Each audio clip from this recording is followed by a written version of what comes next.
مرکب، بہت سارے الفاظوں کا مجموعہ، ٹھیک ہے۔ تو علم نحو میں کیا ہوتا ہے؟ علم نحو میں کلمہ اور کلام سے بحث کی جاتی ہے، ظاہر ہے جو جس کا موضوع ہوگا اس میں اسی کی بحث کی جائے گی۔ یہ بھی کہا گیا ہے کہ لفظ علم نحو کا موضوع لفظ موضوع ہے۔ اب لفظ موضوع سے واقف ہے نا آپ لوگ؟ میں نے ابھی بتایا تھوڑی دیر پہلے کہ لفظ موضوع سے مراد بامعنی مفرد بامعنی لفظ، یعنی کہا گیا کہ علم نحو کا موضوع لفظ موضوع ہے، یعنی بامعنی لفظ ہے، خواہ وہ مفرد ہو یا مرکب، چاہے وہ ایک کلمہ ہو صرف یا پھر وہ پورا کا پورا ایک جملہ ہو، ٹھیک ہے۔ یہاں تک کہ سمجھ آ گیا۔ اس کے بعد اب غرض کیا ہے؟ ہر ایک علم کی کوئی نہ کوئی غرض ہوتی ہے، یعنی کوئی نہ کوئی مقصد ہوتا ہے اس کو بنانے کا، اس کو نکالنے کا۔ تو علم نحو کا مقصد یہ ہے کہ گفتگو کے وقت معنی وضعیہ پر تراکیب کلام کو تطبیق دینے اور کلمات کو باہم ملا کر تلفظ میں غلطی واقع ہونے سے بچنا، ٹھیک ہے۔ یعنی کہ مقصد یہ ہے، مطلب یہ ہے کہ جو کلام عرب میں یعنی جو گفتگو ہوتی ہے معنی وضعیہ کے ذریعے سے، ان میں تراکیب جو ہے، تراکیب کلمہ جو ہے ان کو تطبیق دینا اور کلمات کو باہم ملا کر تلفظ پیدا کرنا بھی اور اس میں غلطی ہونے سے بچنا، ٹھیک ہے۔ تلفظ تو پیدا کیا جا سکتا ہے لیکن ہر لفظ کے آخر میں صحیح اعراب تبھی پڑھا جا سکتا ہے، اس میں غلطی سے تبھی بچا جا سکتا ہے جب کہ ہمیں ان کی اعرابی حالت پتہ ہو، یعنی پتہ ہو کہ جو عربی زبان ہے اس میں فاعل حالت رفع میں ہوتا ہے، یعنی اس پر پیش آتا ہے، مفعول جو ہے حالت نصبی میں ہوتا ہے، یعنی اس پر زبر آتا ہے، اور جو مضاف الیہ ہوتا ہے یا مجرور ہوتا ہے اس پر جر آتا ہے، ٹھیک ہے۔ یہ بات ہمیں پتہ ہوگی تبھی ہم صحیح اعراب لگائیں گے اور تلفظ کی غلطی سے بچیں گے، ورنہ تلفظ کی غلطی سے ہم نہیں بچ سکتے جب تک ہمیں علم نحو کا علم حاصل نہ ہو۔ جیسے کہ ضرب زید عمرا، ٹھیک ہے، یہ ایک جملہ تھا کہ زید نے عمر کو مارا۔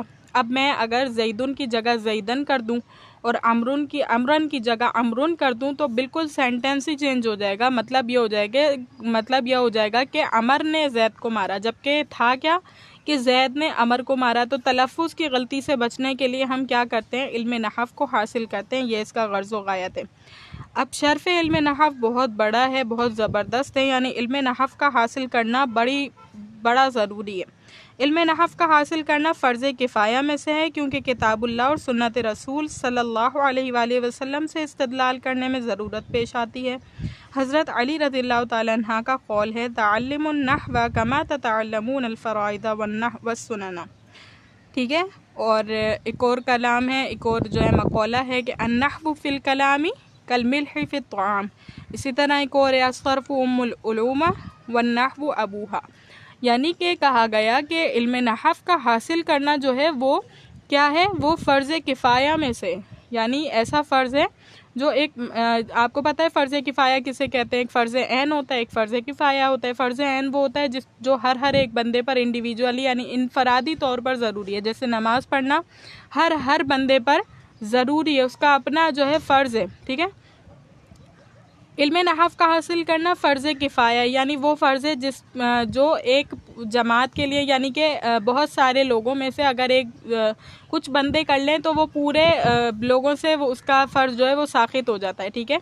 لیکن اگر کوئی بھی نہ کرے تو گنہگار ہوتے ہیں۔ اسی طرح علم نحو کا بھی جو ہے کیا ہے؟ شرف ہے۔ علم نحو کا ہونا جو ہے، علم نحو کا حاصل کرنا وہ فرض کفایہ میں سے، اور یہ بھی بتایا گیا کہ حضرت علی رضی اللہ تعالیٰ نے فرمایا کہ نحو کو ایسا حاصل کرو جیسے کہ تم فرائض اور سنتوں کا علم حاصل کرتے ہو، کیونکہ فرضوں یعنی قرآن مجید کو سمجھنا اور سنت رسول صلی اللہ علیہ وآلہ وسلم کو سمجھنا، یہ دونوں علم نحو پر موقوف ہے۔ ظاہر ہے کہ جب ہی ہمیں سمجھ آئے گا قرآن مجید، جب ہی ہم صحیح طور پر سمجھ پائیں گے کہ جب ہمیں علم نحو سمجھ آتی ہوگی صحیح، کیونکہ ہمیں کیسے پتہ چلے گا کہ کیا فاعل ہے قرآن مجید میں جو آ رہے ہیں الفاظ، آیتیں جو آ رہی ہیں اس میں کون کام کرنے والا ہے، کس کے بارے میں بات کی جا رہی ہے، کون متعلق ہے، تمام چیزیں جو ہے قرآن مجید کی، سنت رسول صلی اللہ علیہ وآلہ وسلم کی، یہ ہمیں علم نحو سے حاصل ہوتی ہے۔ خیر، اور دوسری بات یہ کہی گئی کہ نحو ایسا ہے کلام میں جیسے کہ کھانے میں نمک،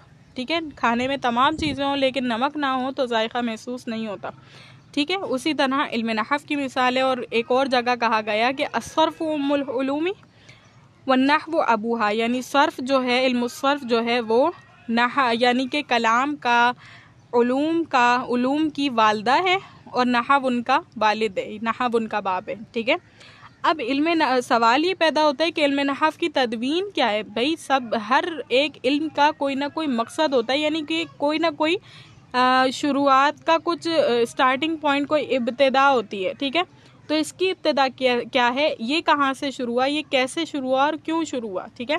تو یہ کیسے شروع ہوا؟ دور جاہلیت اور آغاز اسلام تک اہل عرب جو ہے وہ اپنی فطری اور عادت کے مطابق فصیح و بلوغ گفتگو کیا کرتے تھے، یعنی جو عربی زبان والے تھے، اہل عرب تھے، وہ بڑی زبردست جو ہے نا گفتگو کیا کرتے تھے جب تک اسلام پھیلنا شروع نہیں ہوا تھا، ٹھیک ہے، جب تک کی بات ہے۔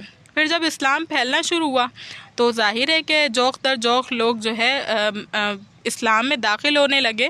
اب اسلام میں داخل ہونے کی وجہ سے، یعنی جب جیسے جیسے وہ آنے لگے تو عربیوں اور عجمیوں کی زبان میں اختلاط پیدا ہوا، یعنی آپس میں وہ مل گئی، مکس ہو گئی، ٹھیک ہے۔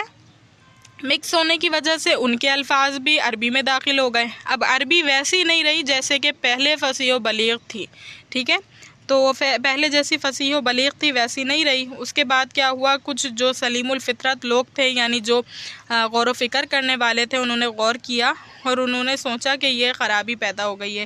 خیر اس کے بعد یہ ہوا کہ امیر المومنین حضرت علی رضی اللہ تعالیٰ عنہ کی خدمت میں حضرت ابو الاسود دؤلی رحمہ اللہ جو ہے حاضر ہوئے، اور انہوں نے جو ہے حاضر ہوئے تو ابو الاسود دؤلی رحمہ اللہ فرماتے ہیں کہ میں نے حضرت علی رضی اللہ تعالیٰ عنہ کے ہاتھ میں ایک رقعہ دیکھا، یعنی کچھ اصول و ضوابط لکھے ہوئے تھے ایک پیپر پہ، یا آپ رقعہ کہہ لیں، تو اس پر لکھے ہوئے تھے۔ اس کے بعد کیا ہوا، وہ رقعہ حضرت علی رضی اللہ تعالیٰ عنہ نے ابو الاسود دؤلی رحمہ اللہ کو دے دیا اور فرمایا کہ میں نے کلام عرب میں غور کیا اور میں نے دیکھا کہ یہ عجمیوں کے اختلاط کی وجہ سے بہت بگڑ گئے ہیں، لہٰذا میں نے کچھ جو ہے اصول و قواعد مرتب کیے ہیں، آپ بھی اپنا ذہن لگائیں اور اس میں آپ کو جو جو محسوس ہو، جو یعنی سمجھ آئے عربی کلام کے اعتبار سے، وہ اس میں داخل کر لیں، ٹھیک ہے۔ تو ابو الاسود دؤلی رحمہ اللہ فرماتے ہیں کہ میں نے اس عبارت کو دیکھا، اس میں لکھا ہوا تھا کہ الکلمۃ علی ثلاثۃ اقسام اسم و فعل و حرف، ٹھیک ہے، اور لکھا ہوا تھا کہ والاسم ما انبا عن المسمى والفعل ما انبا عن الفاعل والحروف ما انبا عن معنى ليس علم بفعل، ٹھیک ہے، یعنی لکھا ہوا تھا کہ اسم وہ ہے جو مسمى پر دلالت کرتا ہے، اور فعل وہ ہے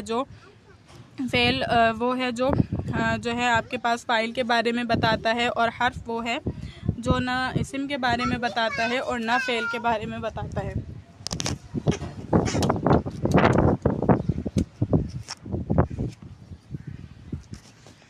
اس کے بعد کیا ہے، اس کے بعد یہ ہے کہ جو آپ کے پاس اس کے بعد یہ بتایا گیا ہے کہ ابو الاسود دؤلی رحمہ اللہ نے جو ہے اپنے اصول اور ضوابط جمع کرنے شروع کر دیا اور اس کے مطابق جمع کرتے رہے۔ پھر وہ جب انا اور اس کی اخوات پر پہنچے تو انہوں نے مجموعہ جو ہے حضرت علی رضی اللہ تعالیٰ عنہ کو دکھایا، اس پر حضرت علی رضی اللہ تعالیٰ عنہ نے فرمایا کہ اس میں لاکنہ وغیرہ کے باب بھی شامل کر لو۔